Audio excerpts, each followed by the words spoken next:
Welcome to Samba Samba. Enjoy the video. In this video, I will explain how to apply for the government Kapitu Thittam. First, you'll need to understand the scheme's main purpose and the benefits it offers to ensure it aligns with your needs. Next, carefully identify all the eligibility criteria to confirm you qualify. Then, gather every necessary supporting document, making sure they are all valid and up to date. Finally, we will go through the step-by-step application process to ensure a smooth submission. This guide aims to simplify your application journey. To successfully apply, you must first meet the eligibility criteria, which typically include age, income, and residency requirements. You will need to prepare essential identity proofs, such as an Aadhaar card or passport, ensuring you have at least 2 forms of identification.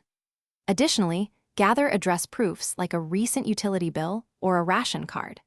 Don't forget to obtain income certificates and any other specific documents the Kapitu Thittam may require, as these are crucial for your application. The application process involves a few key steps.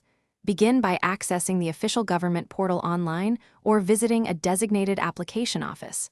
Carefully fill out the application form, ensuring all information is accurate and complete, as even one small error can cause delays. Next, upload or physically submit all your required documents. If there are any application fees, make sure to pay them.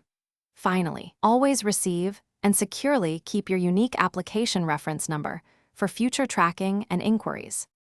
Here are some important tips for a smooth application.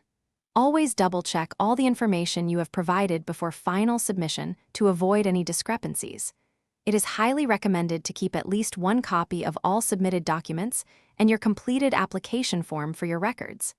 After applying, regularly check the status of your application online or through official communication channels. If you encounter any issues or have questions, do not hesitate to contact the official helpline for assistance. Thanks for watching. Consider subscribing if we helped you.